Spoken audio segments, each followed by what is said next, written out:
Visão da vida toda. Embargos das ADIs 2110, 2111. O IEPREV já deu entrada, sabia disso? Sabe, né? Já viu por aí em algum canal?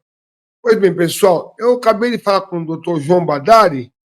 Infelizmente, hoje, infelizmente não, felizmente, né? Ele está descansando com a família. Então, nós marcamos uma live segunda-feira, às 14 horas, para falar sobre esses embargos. Tirar algumas dúvidas que vocês tenham, né? Então, segunda-feira, às 14 horas, aqui no canal, uma live com o doutor João Badari, da ABL. João Badari, que é o sócio do doutor Aite, doutor Luquim, lá na ABL, né?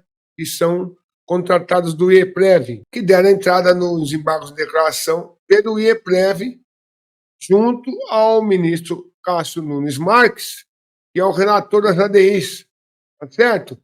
Ah, mas Caco, não pode, eles são amigos cures. Então, é isso que o doutor Badari vai explicar nesse vídeo que eu vou mostrar agora para vocês, tá bom?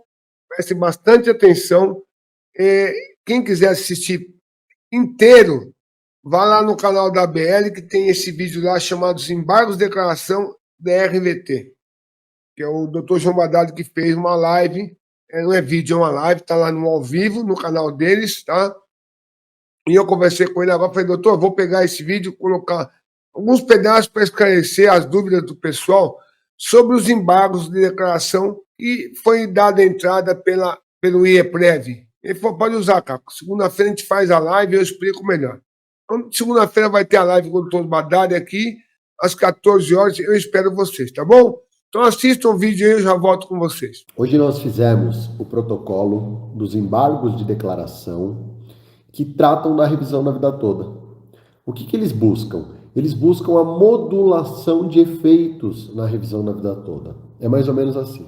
Que o STF estabeleça, nós entendemos que houve uma omissão no acórdão. O acórdão foi publicado na sexta-feira da semana passada e nós entendemos que existe uma omissão. Qual é essa omissão? A definição do direito para as pessoas que já entraram com o processo.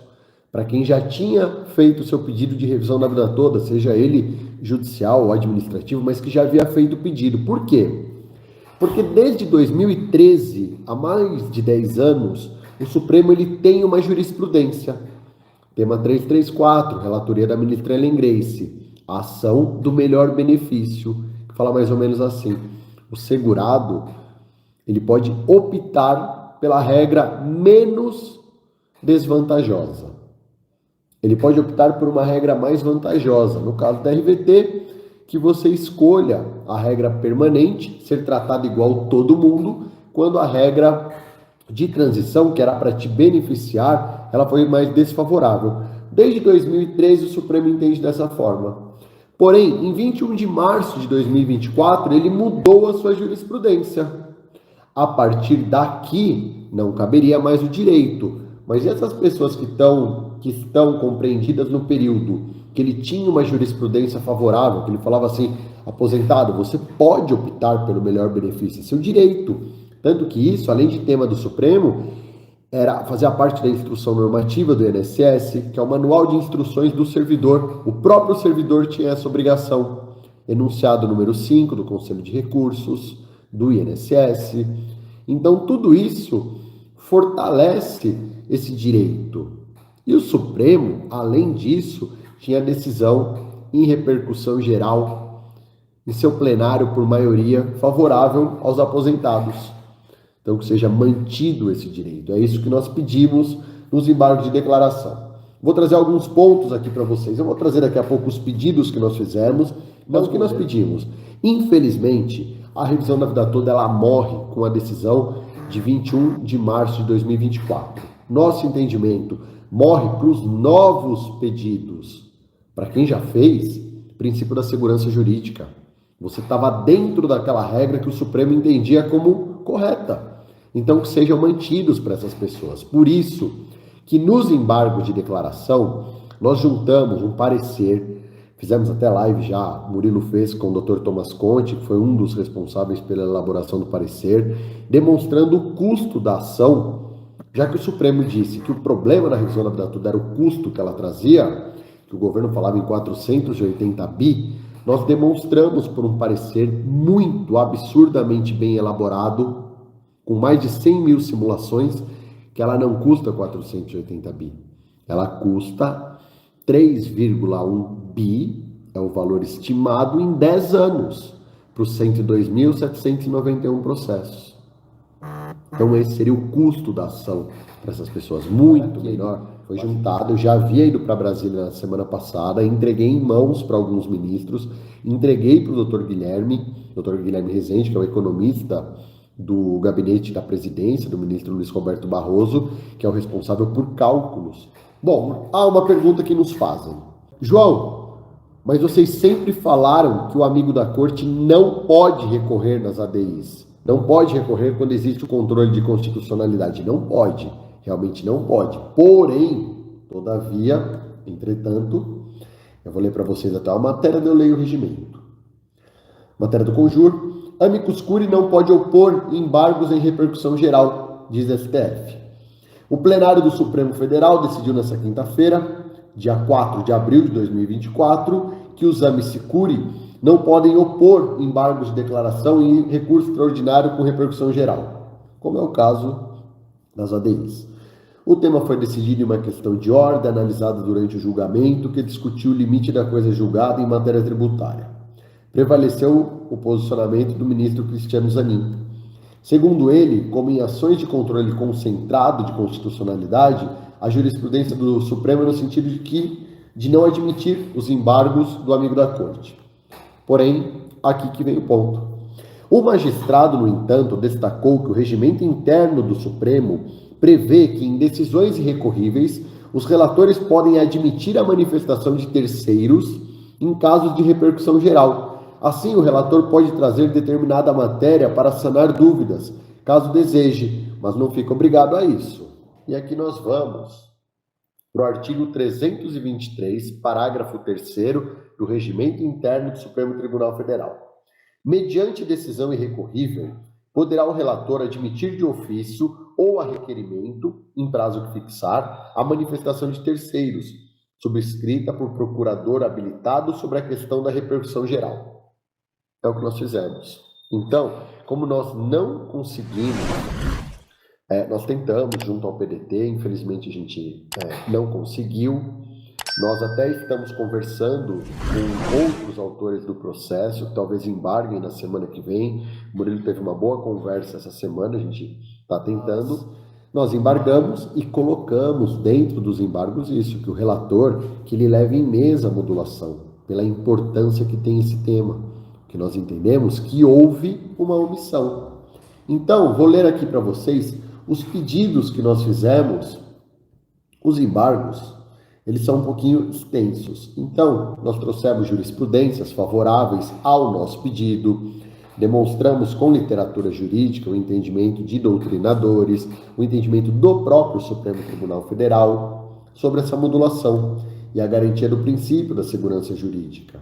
Juntamos o parecer econômico, a cópia integral, e juntamos também uma minuta aqui nos embargos. Juntamos a manifestação do CNJ, dizendo que existem 102.791 processos. Juntamos também a manifestação da AGU, a resposta da AGU para o número de processos. A AGU ela fala assim: de julho de 2022 até dezembro de 2023 foram identificados 103.612 demandas contestadas. Foi uma procuradora federal, a doutora Karina. Está tudo juntado aqui. Mas o que eu quero ler para vocês são os pedidos, para vocês entenderem o que pede os embargos de declaração. À vista do exposto, requer-se: letra A, o conhecimento e provimento dos embargos de declaração para suprimir a omissão, com consequente integração do acórdão para ex officio e observando-se o adequado entendimento firmado na DI 5609. 1.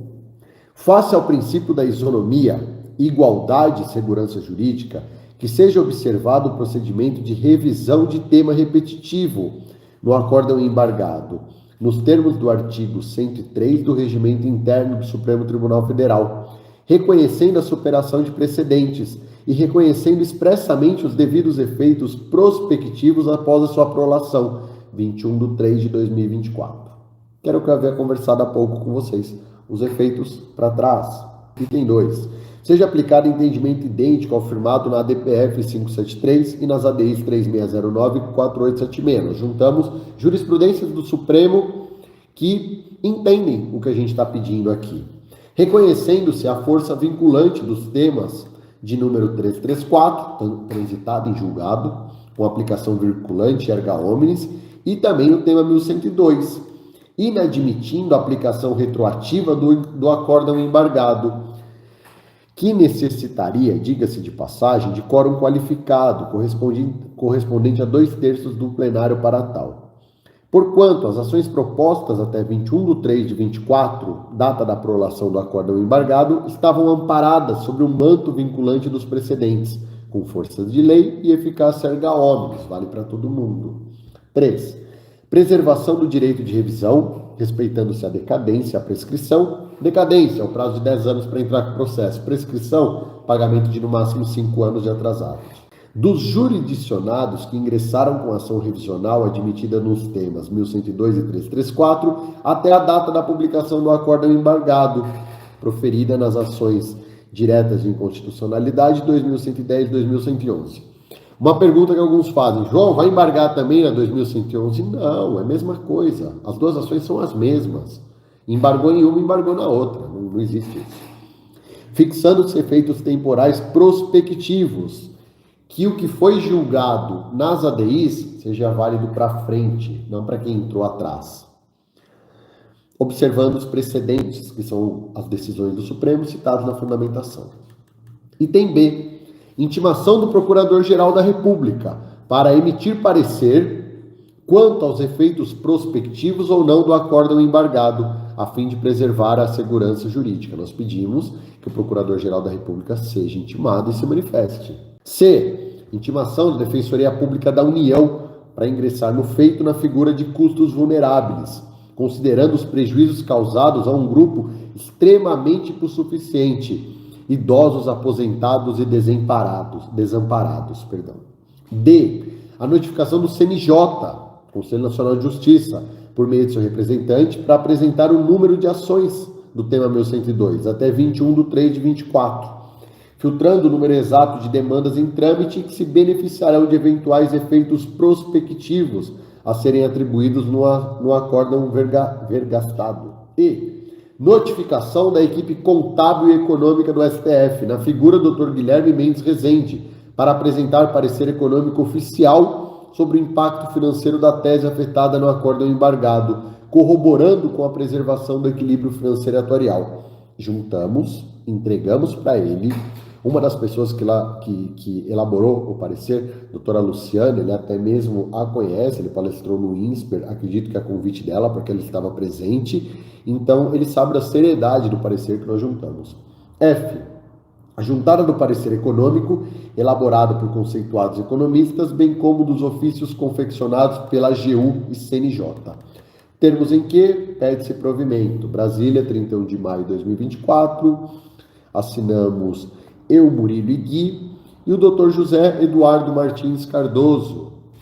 Dr. José Eduardo Martins Cardoso, ele foi ministro da Justiça, um grande advogado. Vou ler o currículo dele para vocês. Um grande jurista que está com a gente nesses embargos de declaração. Foi procurador do município de São Paulo, professor da PUC, jurista, advogado, político brasileiro. Foi deputado federal, foi ministro da Justiça e foi advogado-geral da União. Olha que interessante. Cursou doutorado, 2023, título de doutorado pela Universidade de Salamanca, da Espanha, professor da PUC desde 82, professor do Damásio, deu aula para o Murilo no Damásio. Bom, gente, é isso. Pois bem, pessoal, eu não coloquei inteiro, fiz alguns cortes das partes que eu achei mais interessantes. Onde o doutor fala dos artigos do regimento interno do STF, que dizem respeito, assim, ao relator aceitar, vou chamar de petição, né? Porque embargo ele não pode colocar como embargo, né?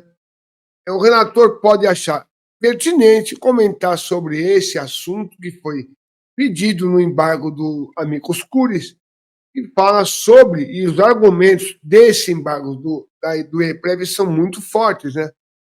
Temos aí aquele estudo feito pelo Dr. Conti, pelo Dr. Tim, pela doutora Yang, que foi espetacular, né? Esse estudo prova que essas contas que foram apresentadas até hoje foram fictícias, negócio de 40 bilhões, 360 bilhões, 480 bilhões, depois o seu Toffoli falou em 540 bilhões, esse não chegou nem a ser muito cogitado, porque foi uma palhaçada, né? Todos foram uma palhaçada. Pessoal, quando a pessoa fala a revisão da vida toda morreu, o tema 1102 realmente não tem o que fazer mais.